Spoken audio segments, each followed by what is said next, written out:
This is the sound of water flowing over the Mill Pond Dam, which is built on the Oyster River in the town of Durham, New Hampshire. Growing up in Durham, the sight and sound of the dam became very familiar to me, but recently something's different. There's something there that wasn't before. It's a large sign stuck into the ground right next to where the water is about to go over the falls. The message on the sign is simple, written in large black letters. It says, "This place matters." In September, the Durham Town Council voted to remove the Mill Pond Dam and restore the pond above to its natural state of tidal river. The response from the town was passionate. A group of residents campaigned against the removal of the dam, and by October they'd gathered enough signatures on their petition to reverse the town council's decision and put the issue of the dam's fate up to a town-wide vote, which will happen this spring. I'm in college now, 3 hours away from Durham, but I still feel a strong connection to my hometown. I understand the sense of meaning and connection someone can have towards a place or feeling that is part of what they call home, especially if it's been there as long as they can remember. I understand what the sign means by "This place matters." I've driven past the dam almost every day of my childhood and biked over the footbridge that crosses the river just downstream. Before the mill pond became clogged with sediments the way it is now, I've skated on it in the winter and watched the swans swimming on it in the summer. And now, over the past few months, despite being away, I've come to know and care deeply about the debate surrounding dam removal. I've spent hours discussing it with friends and family back home and hearing their stories of people collecting signatures door to door. On visits to Durham, I've gone past the dam with its new sign and nearby seen people tabling with the anti-removal petition. I became fascinated with this issue. I'm an environmental science major, and for the first time, I was seeing an environmental controversy play out, not in some faraway place or on a huge global scale, but entirely contained in my own small town, and involving people I've known for most of my life. There are people I know and respect who are passionately advocating for dam removal, and others who have signed the petition against dam removal. I myself strongly believe that the dam should be removed. So I wanted to create this podcast to share some of the reasons why. But I acknowledge that this is a complicated issue, so I've done my best to learn as much as I can about it, and I've interviewed people who are knowledgeable about the issue to find out their reasons for removal. I'll be sharing parts of those interviews as well as reading some perspectives published online during this podcast. And I'll also be sharing my own perspective, what this place means to me, and why I believe so strongly that it's time for Durham to say goodbye to the dam and move towards a more natural river. Because while the "This Place Matters" sign was put up by the people opposed to dam removal, I think it captures the feelings on both sides of the issue and shows why there has been so much passionate debate about the dam. In the end, how the town chooses to act on the dam and the river will come down to how we collectively answer 3 questions. What is this place? What about it matters? And what about it do we want to pass down to future generations? The petition opposed to dam removal includes the signatures of over 800 verified Durham voters. So if there are so many people in the town who want to keep the dam and the pond, why did the council vote to remove it? I talked with 2 members of the town council, Sally Tobias and Jim Lawson, about the reasons for the council's decision. It turns out that it isn't just a question of removing the dam or letting it be. What made the town council decide that something had to be done about the dam? Well, we've been getting letters of deficiency for some time, for several years now, from the state. The state goes out and inspects dams and keeps them updated as to the current needs of a dam. As far as weather and things, and we've been getting letters of deficiency because it's old. We have also done some inspections on it. It's starting to definitely show its age. It was concrete. The concrete is starting to disintegrate. This has been going on for some time now. I would say, since the early 2000s, we've been looking at this. But recently, it's just gotten, the last time we did a drawdown to really inspect the concrete, it was obviously an issue. And of course, we continue to get the letters of deficiency because it won't pass a 100-year flood. It's actually the Dam Bureau that has had issues with the quality of the dam. It's served remarkably well for over 100 years, but there are issues in terms of its structural integrity and also that it doesn't meet dam standards for today. So the town can't just leave the dam the way it is now. Something will have to be done about it either way. And the issues with the dam's structural integrity aren't the only problems in the mill pond. Could you briefly describe the work that you do? Sure. So I'm the Great Bay Piscataqua waterkeeper, and I work for the Conservation Law Foundation, which is a New England-wide environmental advocacy organization.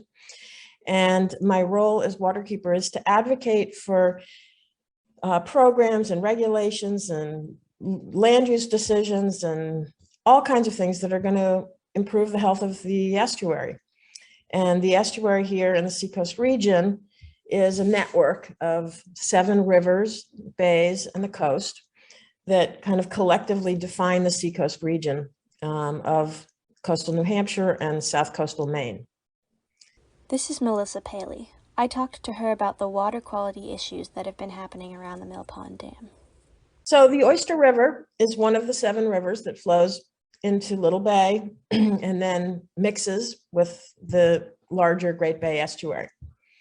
And the Oyster River is classified by the state of New Hampshire, by the Department of Environmental Services, as an impaired waterway. And that impairment is a legal definition that the state is required every 2 years by the Clean Water Act, the Federal Clean Water Act, to assess whether every water body in the state is meeting its designated uses. And the designated use for the Oyster River is to support an estuarine ecosystem. And the Oyster River is impaired. It does not satisfy the requirements of its designated use. And so that is, it's not just like, oh, we don't think it's clean, you know, it could be healthier. No, it's a legal classification, you know, by the state regulatory agency. And it's recognized by EPA as impaired, as are most of the waterways in the estuary. And what are the impairments specifically in the Oyster River? They're largely related in the Mill Pond, especially the lower Oyster River, to oxygen, low oxygen levels. And those oxygen levels are low largely because of the mill dam. I mentioned at the beginning of this podcast that the mill pond has been filling up with sediments trapped behind the dam. This is something anyone who's lived in the town these past few years has noticed, because visually there's a big difference in the pond. It's become noticeably shallower and clogged with vegetation. And it turns out that this isn't just an aesthetic problem. What used to be a lot of open water, you know, in the mill pond is becoming increasingly filled with sediment and transitioning into a freshwater marsh. And as more and more sediment fills in, as the pond becomes more marshy, it's shallower, it warms more in the summer than it used to. And warm water can't hold as much oxygen as cold water. So in the summer, the oxygen levels in Mill Pond Dam and the lower Oyster River drop. And oftentimes they drop below the regulatory limit. This place, whether you define it as a functioning dam and mill pond or as a healthy river, is in jeopardy. The dam can't maintain its integrity, and the pond will only continue to get more clogged with sediments. The town council decided that something had to be done to save this place, and commissioned a report that evaluated the options for fixing the problems. They came up with 2 solutions as the most reasonable: dam removal and dam stabilization. So these 2 options can be seen not as 2 conflicting courses of action, but as 2 ways to save this place that we all agree is valuable. The question isn't whether we're going to step in to save this place, but which option, stabilization or removal, is better.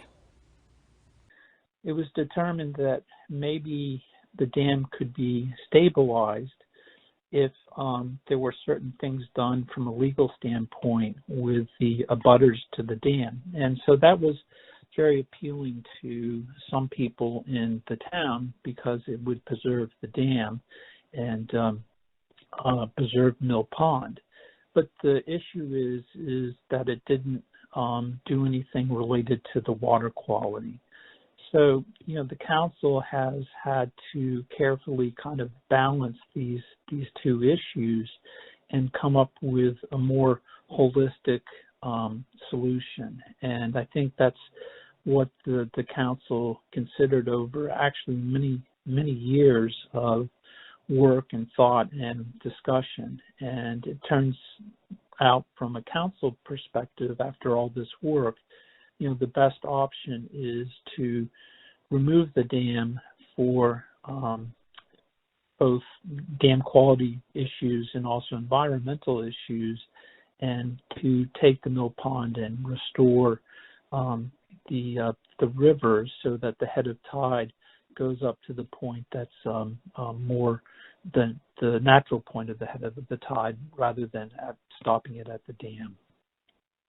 Stabilizing the dam won't fix the water quality issues, but there has been another option suggested. Dredging the mill pond to remove the excess sediment and return the pond to its previous condition, along with stabilizing the dam. There are a number of problems with this approach.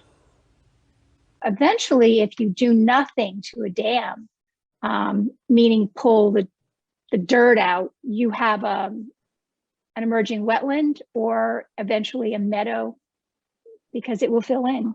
And it's difficult to get dredging permits, and that's a very costly thing. And it's also a kind of an environmentally, aggressive thing to have to be going in and doing that every 20 or 25 years. I think that dredging the mill pond is off the table for two reasons. The first is that getting a dredging permit for something like dredging the whole pond would be very challenging and very expensive, and the outcome would probably be that you could not do it. But the other factor is that it would be so expensive to do it. It would cost millions of dollars, and that becomes, a financial consideration for the taxpayers. Dredging is difficult, expensive, and would have to be done continually as the pond refilled with sediment trapped by the dam. The cheapest and most effective way to solve the water quality issues in the pond is removing the dam and restoring the river. The dissolved oxygen issue may not sound important, but it's hugely significant to anything that lives in the water and breathes oxygen. I asked Melissa Paley how removing the dam might impact wildlife in the region. So right now, as it is, and it's the way it's been for the last couple hundred years, is that fish, a lot of fish that live in estuaries are migratory. They move at different parts of their life cycles between freshwater and saltwater, and they need to be able to get up into the freshwater reaches of these rivers, many of them to spawn, to lay their eggs, and then many of them migrate naturally, would naturally, under natural circumstances, migrate back out to sea. Well, the Oyster River does have a fish ladder, and some fish, not a high percentage, but some are able to make it between the lower Oyster River, the estuary portion, and the upper Mill Pond area. Many of them can't, but they cannot make it back down. There's no way for them to migrate back to sea. And furthermore, with the high temperatures and poor water quality, low oxygen levels, they essentially die in the Mill Pond. So it's a big barrier to trying to restore fish populations in our tidal rivers. And that's a really big issue because, we have at least somewhere between 50 and 70% of the fisheries in the Atlantic, the North Atlantic, get their start in estuaries, just like Great Bay, in tidal rivers, just like the Oyster River. And so not just here, but everywhere, really making a big effort to try to restore this habitat so that fisheries, which are, the populations are so stressed and so low, that there's a lot we have to do to restore fisheries. But one of them is to restore the habitat that they need to survive and thrive. So this is a classic example of how we can do that. Not only is removing the dam projected to improve the dissolved oxygen content in the river, but it also allows fish access to their historic runs. In particular, one specific fish that is projected to benefit from this is river herring, which right now is in a crisis of low population. Protecting fish populations is very important to the food systems of Atlantic fisheries, and it's also important if you view the native wildlife of a region as part of what defines it and gives it meaning. The river herring isn't exactly a charismatic megafauna like a moose or a bear, but I think it's still a meaningful part of what defines our coastal region. Dam removal is supported by environmental groups in the area, but not everyone looks at the significance of the river from an ecological perspective, so I also wanted to talk about the economic reasons for removal. Do you know how it might affect taxes in the town if the town did choose to take the stabilization route? Well, no matter what we do, we have to pay for it. With removal, there are grant opportunities that are abundant out there, and that we will be able to, even just looking at what other towns have done, it looks like we'll be able to get a significant amount of that paid for through that grant process. I have to say that for me, and I think maybe some other counselors, cost wasn't the biggest consideration because the costs are all manageable with stabilization. However, if you stabilize the dam, the Durham taxpayers are going to pay for that stabilization. It is very unlikely that there will be any type of grant funding that would allow stabilization. So it would be taking those costs, which are well over $1 million, and bonding them over 20 years, and that would be the cost that the taxpayers would have to absorb. Even without dredging the pond, stabilizing the dam will cost the Durham taxpayers more than removing the dam and restoring the river. And remember, this wouldn't return the pond to its previous state or stop it from continuing to accumulate more sediments. To stop the pond from becoming a wetland would require millions more dollars on top of the cost of stabilization just to temporarily deepen the pond, which would turn that manageable cost that Jim Lawson mentioned into something entirely different. To get a better sense of the economic impacts of dam removal, I talked to Brian Keegan, a local outdoor recreation business owner, and Stephen Weglars, a local oyster farmer. In addition to appreciating the river for its ecosystem benefits, they both told me that they expect removing the dam will improve their businesses and help the town economically. I see the restoration of the Oyster River as a net positive for my business, because by actually having the free-flowing river, it will open up additional space or optional recreation space for walking, riding, everything like that. And it opens the potential for, let's say, a river walk or a river trail that goes along the river that is accessible to all people. That'll open up just huge opportunities for not only my business, but any other potential outdoor recreation businesses in Durham. So, as an oyster farmer, my business, is directly tied to water quality. And the dam, the Oyster River Dam, Mill Pond Dam, does have an impact on the water quality to a degree. I mean, it's part of the Oyster River is part of the Great Bay Estuary, and the concern that most of us oyster farmers have is of the potential contaminants in the sediments behind the dam.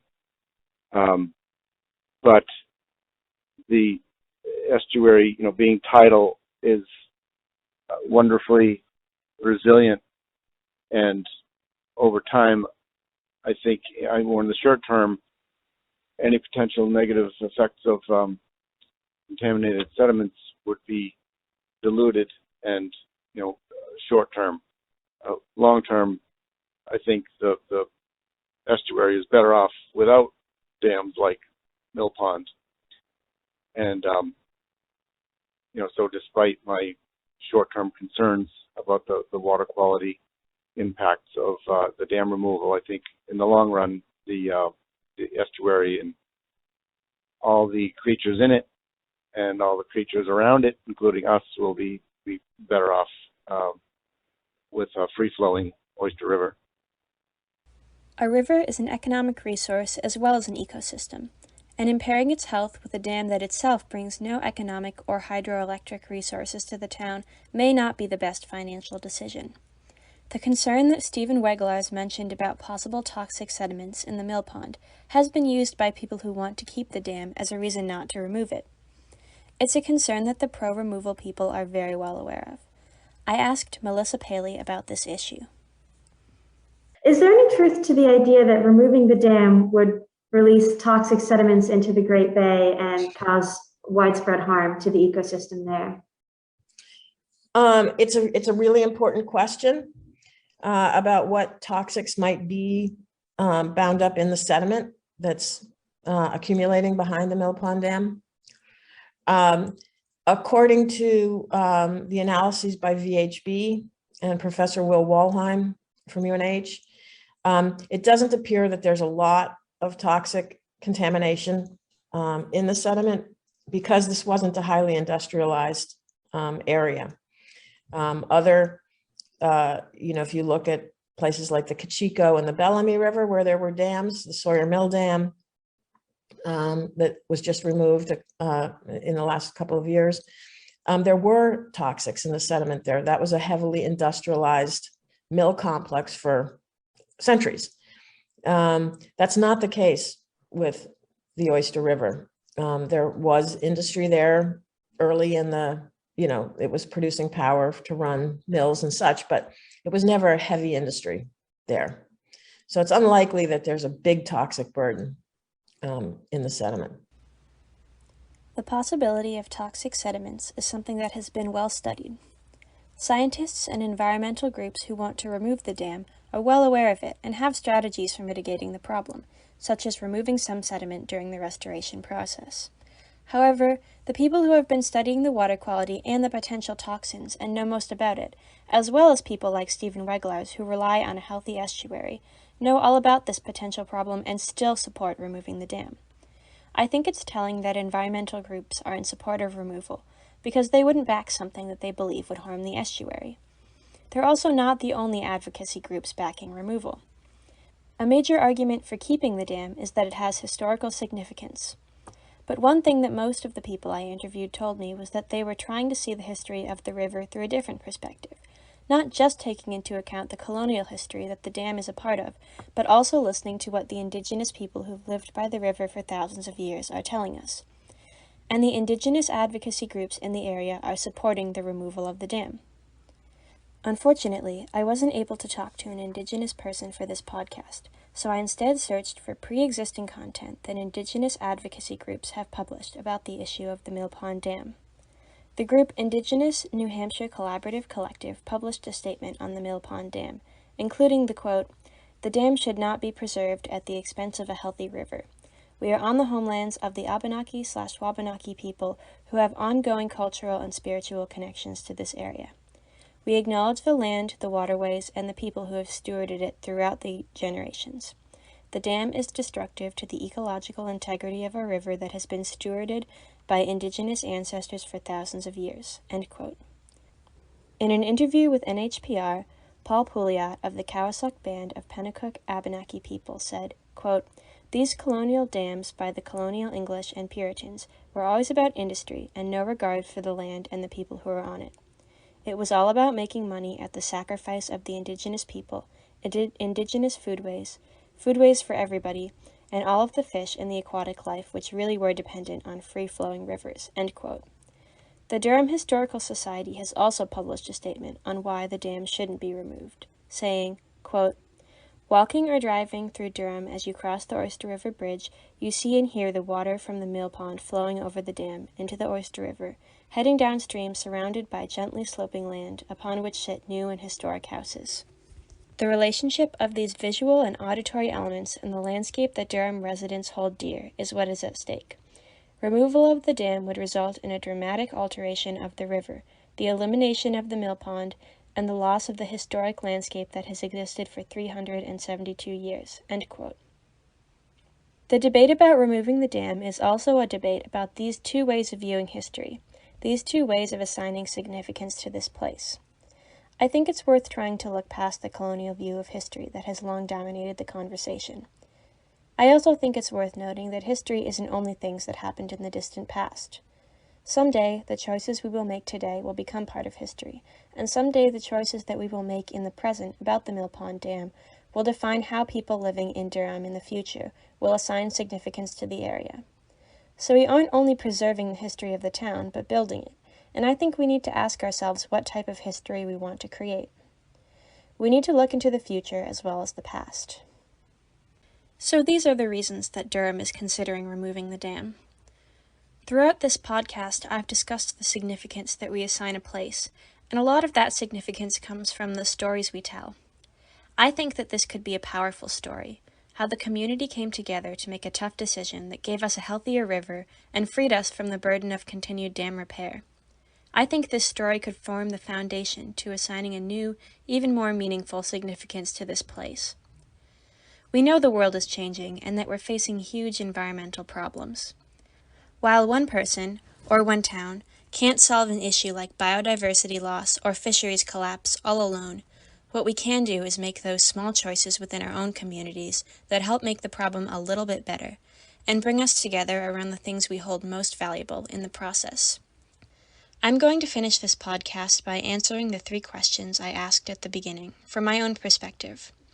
These are the types of questions that I hope all Durham residents will be asking themselves ahead of the upcoming vote, and ultimately they're questions that every person has to answer for themselves. What is this place? This place is a river, not defined by the impermanent structures of the dam and the mill pond. It's something that has an inherent beauty and value outside of what we humans choose to use it for. It's home, for a variety of wildlife and also for the people, past, present, and future, who've lived around it. What about this place matters? The greatest gift this river gives is its ability to sustain life, and its contributions to the vibrant ecosystem that exists around us. It also moves us and inspires us with its natural beauty. What about this place do we want to pass down to future generations? We should pass down the ability of this river to sustain the biodiversity and food resources of this region.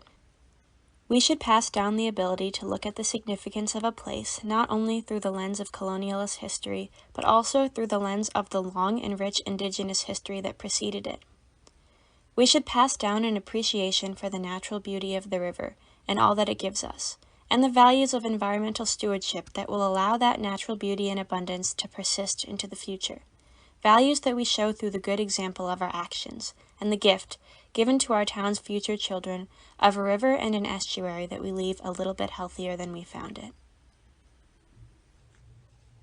Thank you to Sally Tobias, Jim Lawson, Melissa Paley, Brian Keegan, and Stephen Weglars for doing interviews and sharing their perspectives. During this podcast, I also quoted the following sources. The article, Mill Pond Dam in Durham, New Hampshire, published on the website of Indigenous New Hampshire Collaborative Collective. A quote from Paul Pouliot, gathered as part of the NHPR article, Durham Town Council Votes to Remove the Mill Pond Dam, written by Mara Hoplamazian and published on September 16, 2021. And a statement from the Town of Durham Historical Society, written in the form of a letter to the Town Council on September 13, 2021, which can be found on the Durham Town website under the title Durham Historic Association Mill Pond Dam Statement.